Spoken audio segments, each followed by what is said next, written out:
Nagtipon-tipon po ang ating mga kapatid mula sa iba't ibang bansa sa Europe upang makisaya sa ating Grand Fiesta ng Diyos.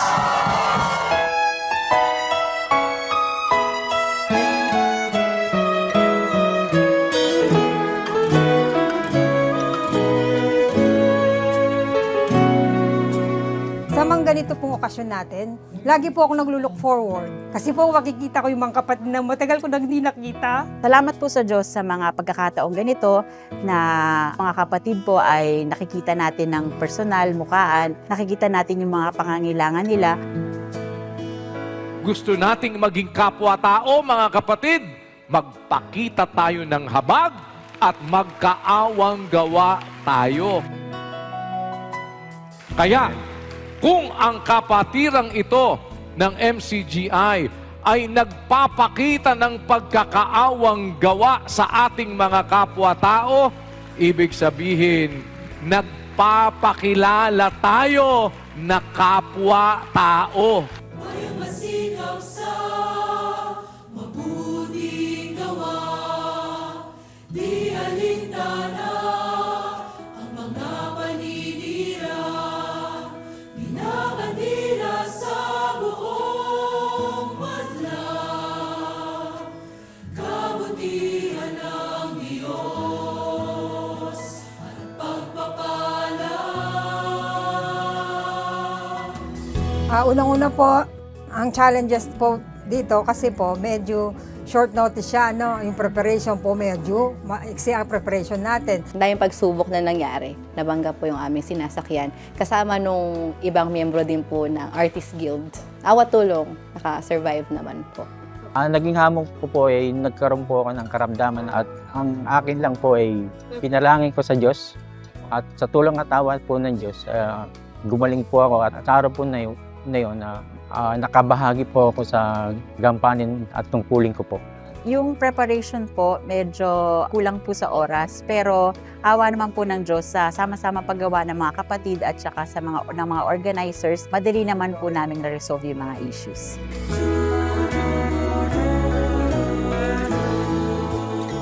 Bilang po mga magkakapatid sa iglesia, kung may mga hamon naman po, nalalampasan po naman namin kasi sumasama po kaming gumagawa para magtulungan ng mga magkakapatid. Salamat naman po sa Diyos na karaos. Tignan niyo po na nagawa naman po ng paraan. Basta may ka lang po, determinasyon na magawa. Marami magiging hadlang, pero ang importante po tumutuloy tayo. Mas lalo po kaming pinalakas, pinatatag ng Diyos yung aming pananampalataya para magpatuloy.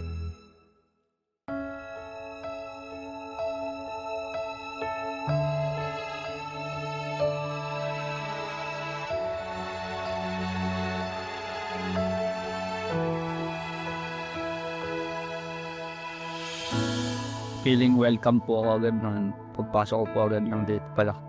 Nakaka-excite. Nakaka-overwhelm po yung pag-welcome po sa amin dito. Kasi po sa amin wala rin naman pong fiesta. Hindi po kami kasi nagsaselebrate ng fiesta sa religion namin. Nakakatuwa and nakakapanibago dahil since alam natin sa abroad na may homesick and dahil may fiesta ng Diyos, maraming services nakakatuwa po at namin. Welcoming people po para sa kapwa natin. Kasi Adam, like ang dami pong nagpo-provide library services pag mga ganitong event. So we received the free store and obviously the free food outside and also the medical. Brings everyone together and makes everyone happy. I'll definitely say we're going to leave here today feeling grateful. Yeah. Thankful for everything that everyone here has done, and I can see the hard work everyone's doing, and it's amazing. Thank you so much. Hindi ko ina-expect na maging recipient kami no free store. Hindi mo naman pala kailangan tumaing. Hindi mo nga kailangan magsalita. Sa dumalo ka ng pagkakatipon, nararamdaman ng mga kapatid mo, may kailangan ka. Pati yung anak ko, nag-enjoy po siya. Di ba usually nagbabayad? Kaya po nung nalaman niya na free, tuwang-tuwa po siya. Ang laking tulong po nun na hindi po kami nag-grocery sa mga ilang linggo. Yun, salamat po sa Diyos. Ikaw aming tangalaw sa gitna ng karimlan. Pag-ibig mo sa tuwina ang aming sanggalang. Hindi ko po ini-expect ito, mga kapatid. Marami pong salamat sa Diyos. Sa iyong magagawa ay nagtitiwala, maglilingkod sa'yo habang may hininga. Yung pinaka tumatak po sa akin sa FND, yung pamimigay ng mga kailangan ng mga kapatid. Sobrang nakaka-appreciate po sila kahit hindi po ako yung pinibigyan. Sobrang saya po. Wala po akong mapagsidlan ng saya. Na parang naramdaman mo sa maliit na paraan, naging bahagi ka, naging sangkap ka ng katawan. At higit sa lahat, yung makita mo ng mukaan, yung ibang kapatid na hindi mo naman po usually nakikita kasi malayo. Salamat po sa Diyos. Ang saya-saya po talaga. Hindi mo mapaliwanag yung pakiramdam na nakikita mo, ay, yung pala yung kapatid na yun, ang tagal-tagal ko nang hindi nakikita. Yung galak sa puso na makita mo sila. Salamat sa Diyos sa ganung mga pakiramdam. Galak na makita yung mga kapatid na nanggaling pa sa malalayong lugar, naglalakbay sila. Minsan, hindi sila natutulog na maayos dahil sa habangan ng biyahe.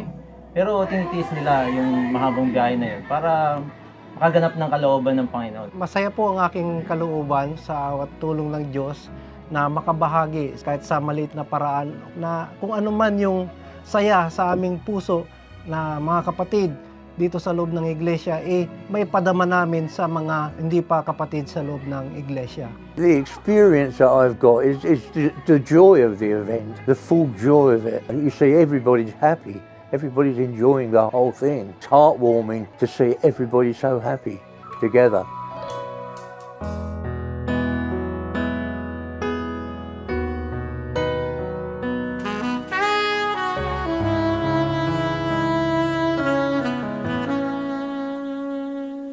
Sana po magpatuloy tayo sa ating paglilingkod na mayroong kasayahan sa ating mga puso. Salamat po sa Diyos sa mga kapatid na nakibahagi at naging dahilan para mabuo po, naging successful yung fiesta ng Diyos. Magpatuloy lang po tayong sumuporta dahil hindi naman po para kay Kuya ang sinusuporta natin.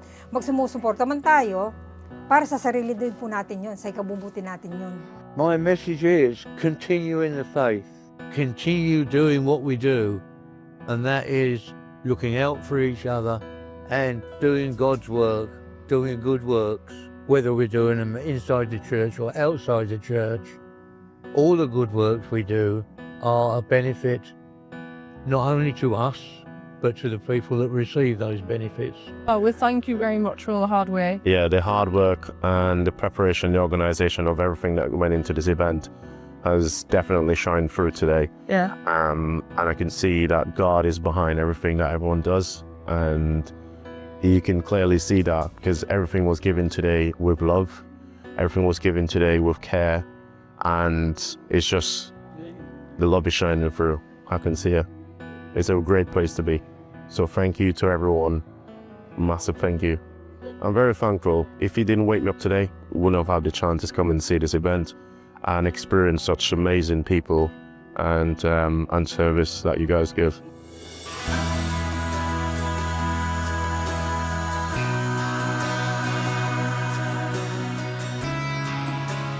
Kay Kuya Daniel po, dalangin ko lang po sa Panginoon na lahat po sana ng nasa ng puso niya, i-provide lahat ng Panginoon para lang po makagaan. Kuya, carry on what you're doing, Kuya, because as far as I'm concerned, he is our main preacher and he explains things to us in such a way that it's much easier to understand what the Bible is actually telling us.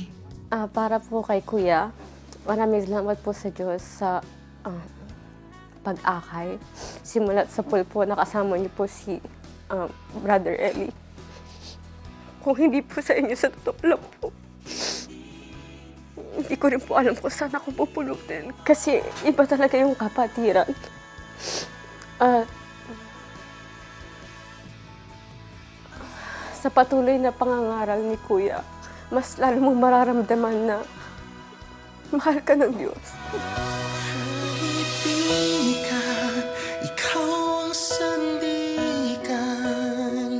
Para mo maibig ang kapwa na gaya ng iyong sarili, magpakilala kang kapwa. Magpakilala kang kapwa-tao. Eh, sino ba ang nagpapakilalang kapwa-tao? Para masabi mong kapwa-tao ka.